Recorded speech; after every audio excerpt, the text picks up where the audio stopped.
الحمد لله نحمده ونستعينه ونستغفره ونؤمن به ونتوكل عليه ونعوذ بالله من شرور أنفسنا ومن سيئات أعمالنا من يهده الله فلا مضل له ومن يضلله فلا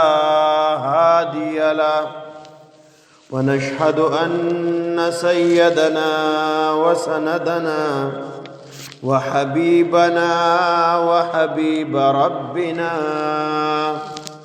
ومولانا محمدا عبده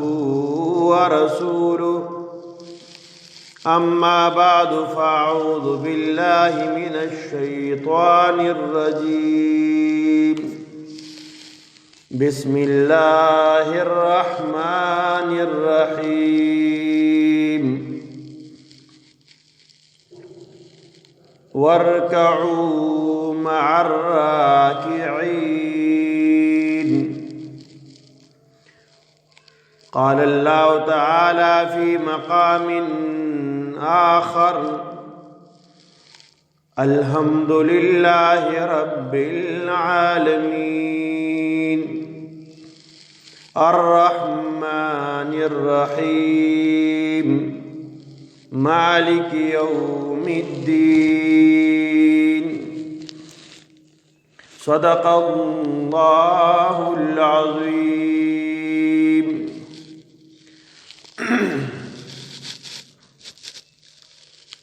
قال الله تعالى في شان حبيبه إن الله وملائكته يصلون على النبي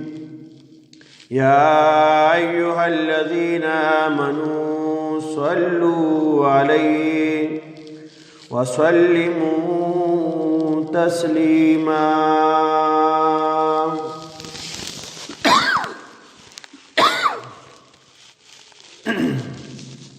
اللهم صل على محمد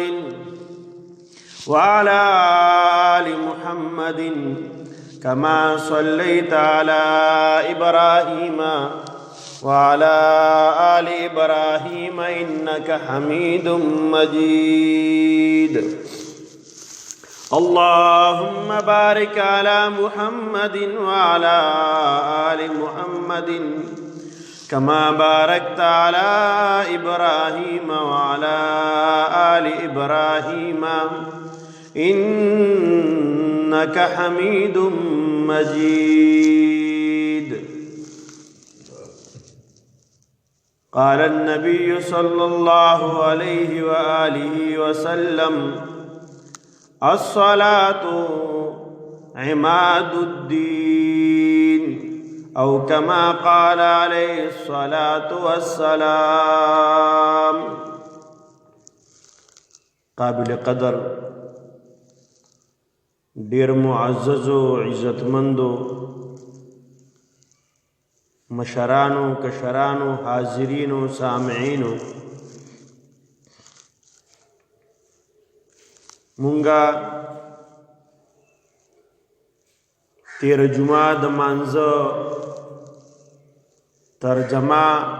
چې انتهایی اهم او ضروری ده او هر مسلمان له پدې ځان پوهول او د دې یادول دا ول لازمي او ضروری دي هغه مون شروع کړی و خو په نیمه کې پاتې شوی و تیر جمعه د سورت فاتحه چې کله ابتدا وشوه وخت پوره شو محترم نن به سورت فاتحه د ابتدا نه شروع کوو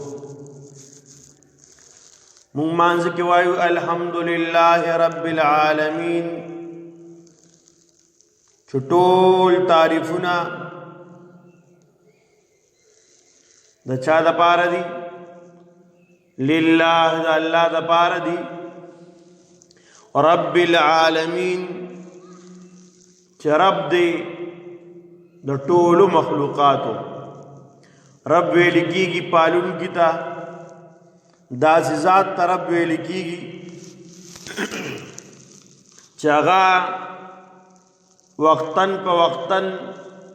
تربیت کوي او ضرورتونه پوره کوي. دا رب دی. محترمو، یو د الله رب العزت ذات دی چې د انسانانو،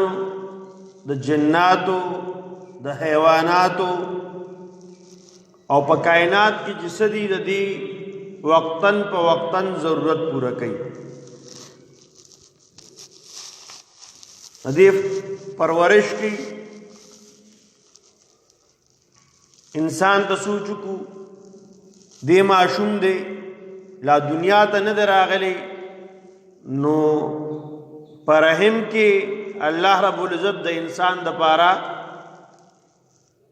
بندوبست کړی دی. الته پرورش کوي. نه د مور خبر ده، نه د پلار خبر دی، نه د نور رشتہ دار خبر دی. الله رب العزت چې سټیم د خوراک ضرورت کیږي د خوراک وررسي، د بدن نور ضرورتونه راځي، الله الته کی پورا کوي.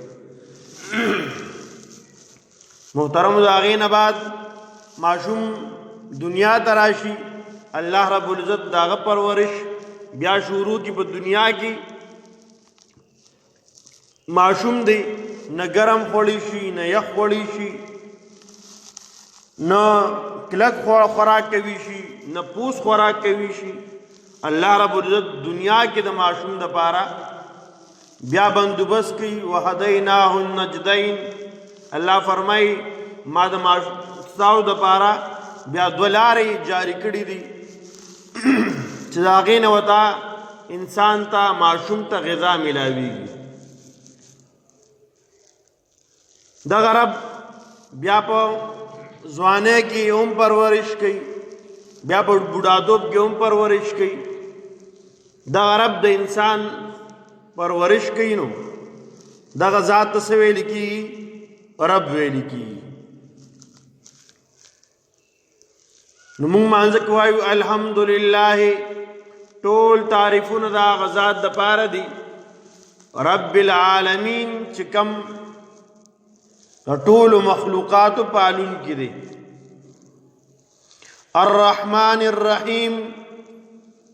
چې بخونکی دی. الرحمن الرحیم و مهربان دی. یو علماء کرام دا معنی کوي. دویمه معنی کوي چې عام مهربان دی او خاص مهربان دی. الرحمن دا کم مهربان دی؟ عام مهربان. الرحیم او خاص مهربان دی. مخ کې ادي تفصیل کړی دی. محترم، د هغې نه بعد مونږ مانځه کې وایو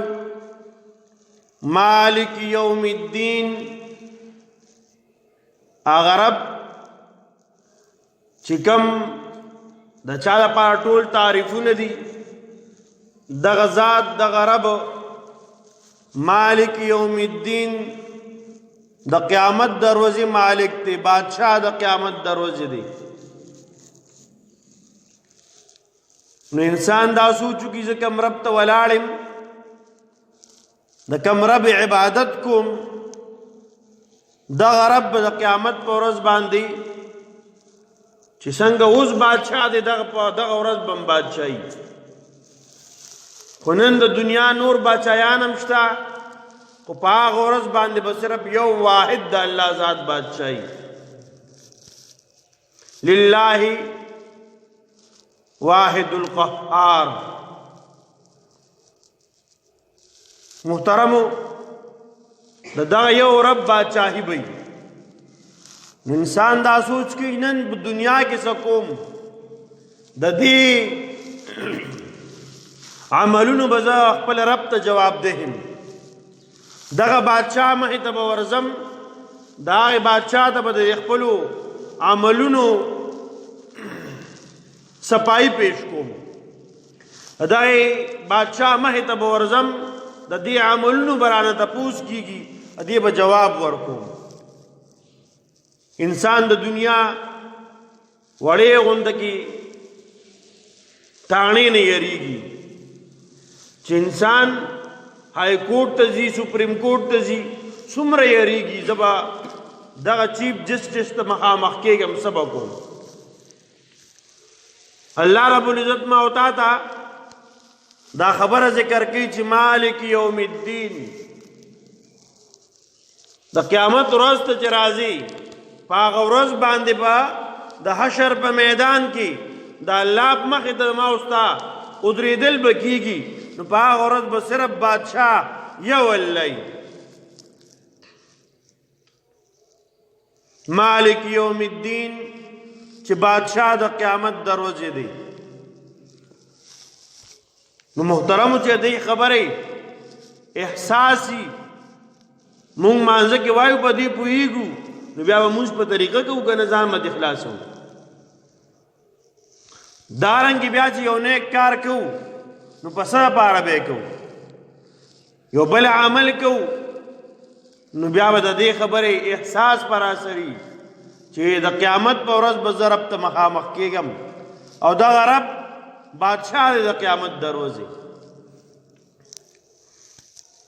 بیا د هغې نه بعد مونږ مانځه کې وایو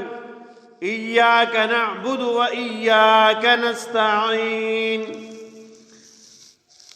ایاک نعبد خاص د الله د پاره عبادت کو عبادت صرف د الله د پاره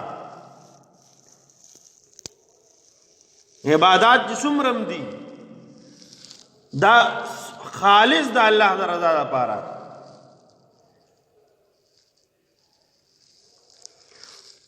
الله رب العزت جناب نبی کریم صلی الله علیه وسلم ته قرآن مجید کی جو تعلیمات ورکی فرمائی اے پیغمبر علیہ الصلوۃ والسلام تو خلق تو آیا قل ان صلاتی ونسکی ومحیای ومماتی للہ رب العالمین کہ زما منز بدنی عبادت زما قربانی مالی عبادت زما جن او زما مرگ دا خاص دا الله لپاره دی پدې کې د بل چا د خوشاله ولو د بل چا د پاره بل ته د خودلو ادي د پاره عمل نشته عمل خالص د الله د رضا لپاره کول عبادت منځ دی ذکر دی تلاوت دی حج دی روزه ده زکات دی دعا میں عبادت تے دعا مخ العبادہ دعا صرف دی یو الله نه غوښتل باباګانو دعاګانې خلک غواړي باباګانو دعاګانې غواړي اولیاء په خپل ځای دي خدا الله نه علاوه دا بل چا دعا نشي غوښتلی البته بل ته ویل شي عالم دی هغه ته ویل شي ما لپاره دعا وکا هغه دا نه وي هغه وی یا الله تی وبخي الله ته غم سوال کوي مشر ته ویل شي مور به ته ویل شي پلار ته دعا ویل شي بل نیک عالم سړی دی نیک انسان دی اته دعا درخواست کوي شي اب دعا کوي دا ام بد الله نه غواړي ابم دا الله نه دعا غواړي محترمو نیک اعمال دعاګانې خالص د الله د رضا لپاره ایاک نعبد یا الله خاص تا عبادت کو یو عمل دی نظر وته ویل کیږي منښت دا ما عبادت دی مونږ وایو کنه منښت مې کړی دا منښت داسي مونږ وایو که دا پلانکي کار وشو مال الله خپل کور راکه نو زه به چیلې حلالوم یا به زه خیراتي دیګ پخوم یا به زه یو 100 رکعته نفل کوم دې ته وایي منښته منښته به څنګه یا خو ځان له یو مسله ده خو محترم زمونږ خلکو کې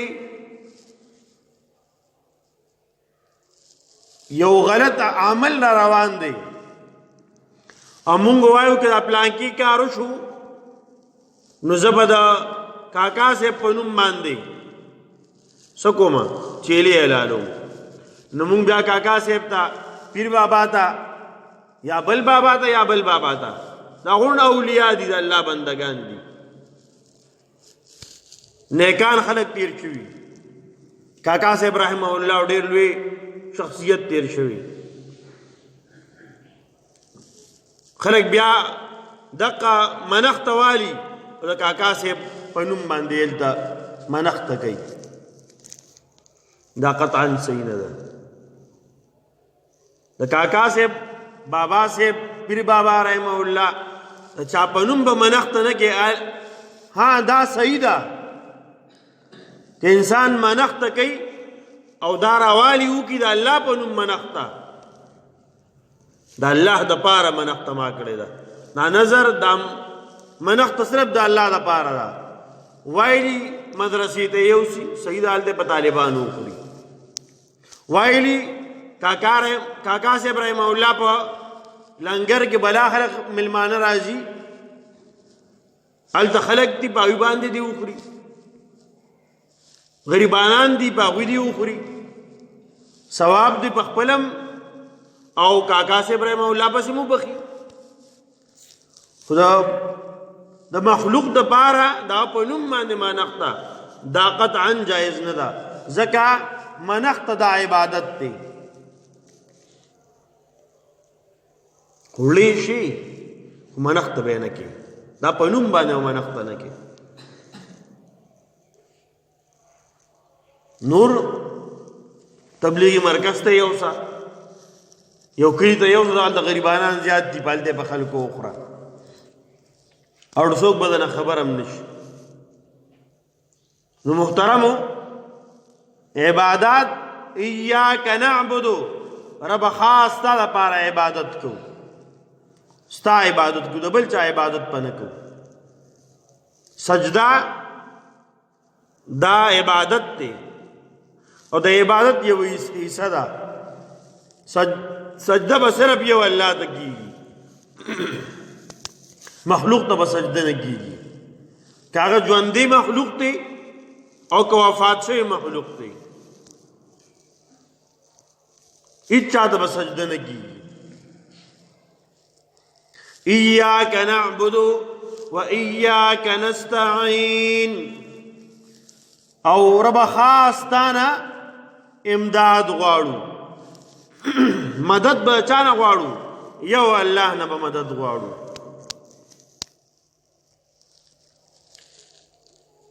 زمون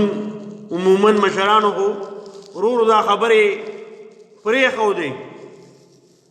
یو وخت داسې خلکو به آواز کو یا لوی پیره بابا او لوی ځوانه راورسېږي په خیر را مدد شي چا ته به آواز کو مخلوق ته به آواز کو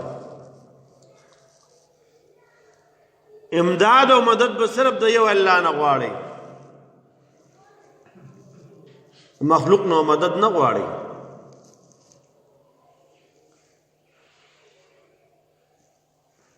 نو موږ مانځه کې وایو رب خاص تا لپاره عبادت کو ستا په نوم ستا عبادت کو او ایاک نستعین او دارنګي صرف ستانه مدد غواړو بیا دا غینه بعد مونږ وایو اهدنا الصراط المستقیم لفظی معنی علماء کرام ډېری کړي دي ایاک نعبد و ایاک نستعین پس وایو اهدنا اوخی مونتا بعضو علماء اکرامو دی معنی کړی دا مون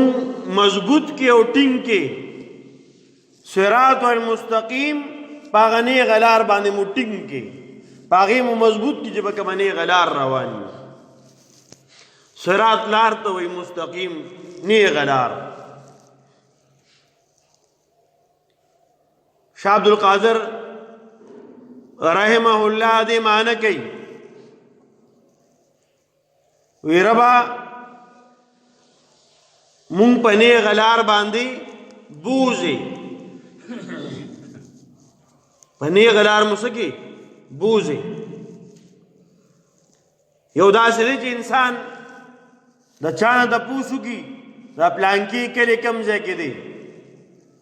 او دیو ته وی داسې تاو شخی سیټ ته بیا ګس سیټ ته بیا مخامخ چې بلار شي ولته کې دا کلی دی نو ممکنه دا خودلارو خودلا خو ممکنه چې دی غلط شي د خي سیټ په ځای باندې په ګس سیټ تاو شي ته وې دی مردان ته رسیدلی او بتلی پر سواد ته رسیدلی دا څه ده کړه علماء کرام وی دې معنی دا چې رب مونږ بوزي دا کس تراوان کې علاج ونه وي یو سر په گاډي کې په خپلم کې راځي زبده بورا سوم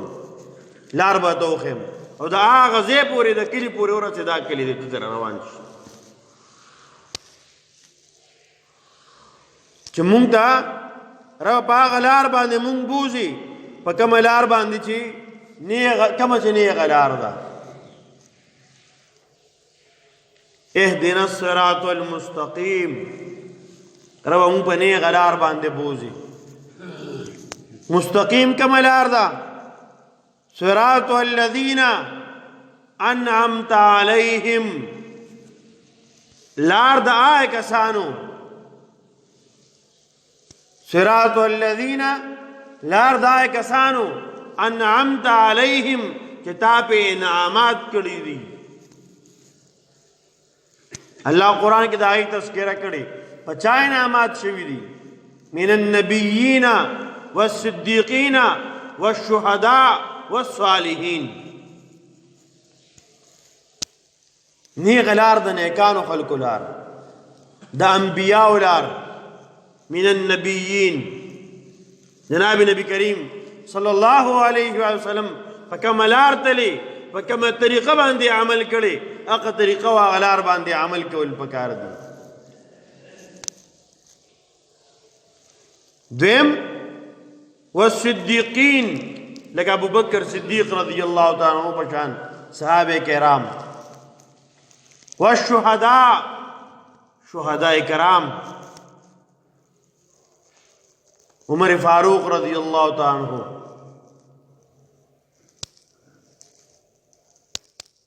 والصالحین